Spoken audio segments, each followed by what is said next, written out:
Welcome back to another video at Kay's Diary, and we are doing garlic butter French bread. I'm gonna do a cup of warm water. I'm just measuring it by heart, and I'm gonna sprinkle in the yeast that I showed you in the beginning of the video, and you're gonna let this bloom for 10 minutes. Normally, when you let it bloom, it's supposed to have like these bubbles and stuff. Sometimes they do, sometimes they don't, but hey, the temperature of the kitchen really depends on your oven and the outside. And I started making this around 2 or 2:30, and it was 104 today in Tucson. So your girl was baking while she was trying to bake in this kitchen. Oh my goodness.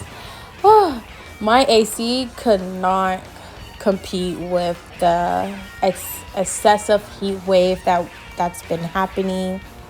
And it's crazy how much like I'm spending on my light bill trying to keep up with these heat waves. Like, what do they want us to do? Like, we need AC, we need cold air. I got children, and so I don't want no one calling CPS on me because I'm not turning on this AC. Oh my goodness. Anyway, it's so hot.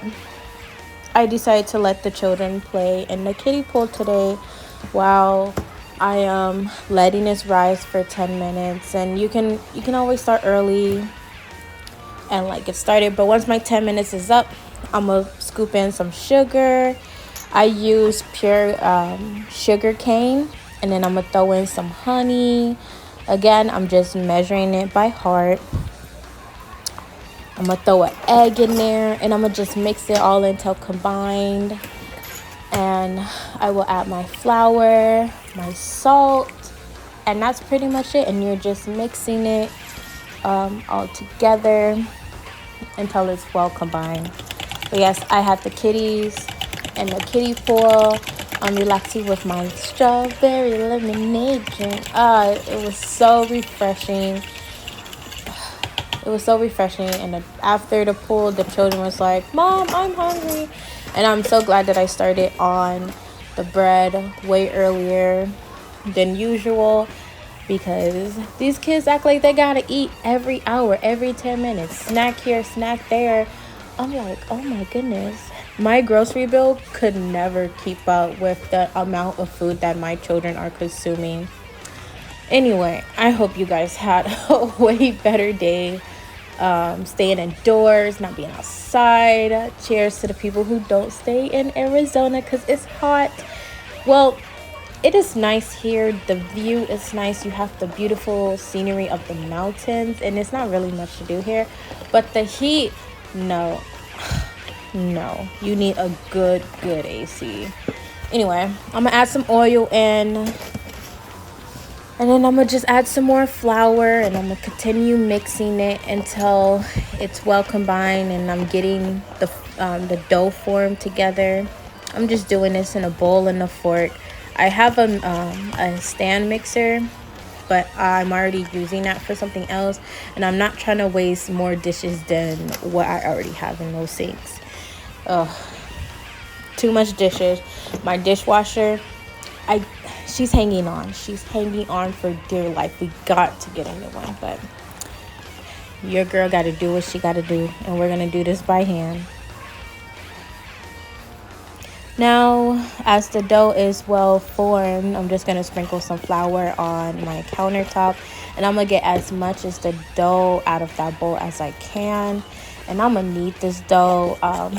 It took me from 5 to 10 minutes to knead it, because again, I'm not doing this with a stand mixer, so it does tend to take a little bit longer. And you can add flour as you go, like how I did in this video. And I'm just making sure that my dough is stretchy. I'm gonna do the pull and stretch method, and I'm just kneading it. Like, you can tell here that the dough is like super soft and like warm.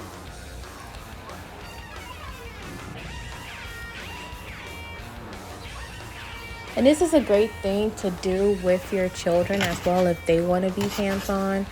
My children would just get flour all over the place, but I try to incorporate them in most things that I do when it comes to baking.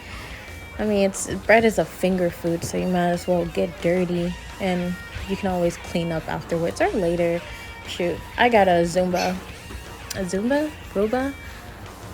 I got those like electrical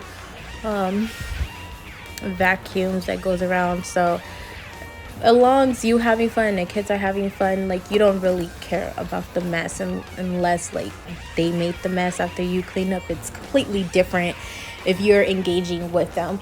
So I'm just kneading the dough, I'm stretching, I'm pulling, and look at that. You can see that the yeast is working beautifully. We're creating air inside the bread, and it just looks beautiful. So soft. Oof.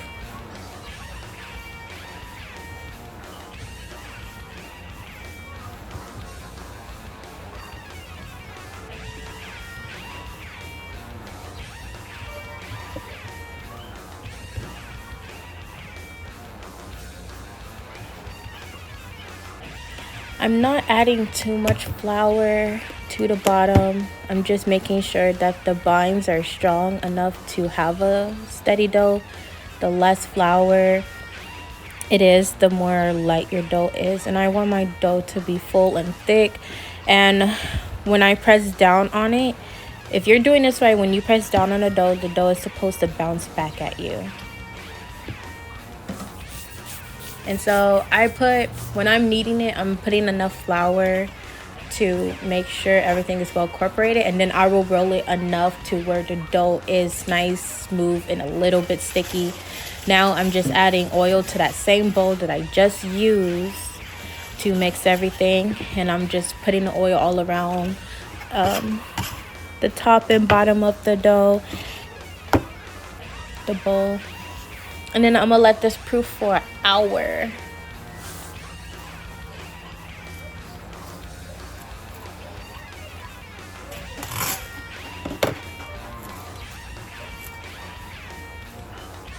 I'm just covering it up with saran wrap to make the fermentation happen more quicker. And I'm just sketching out the size of the dough that it is now. And after the hour is up, it's supposed to double in size.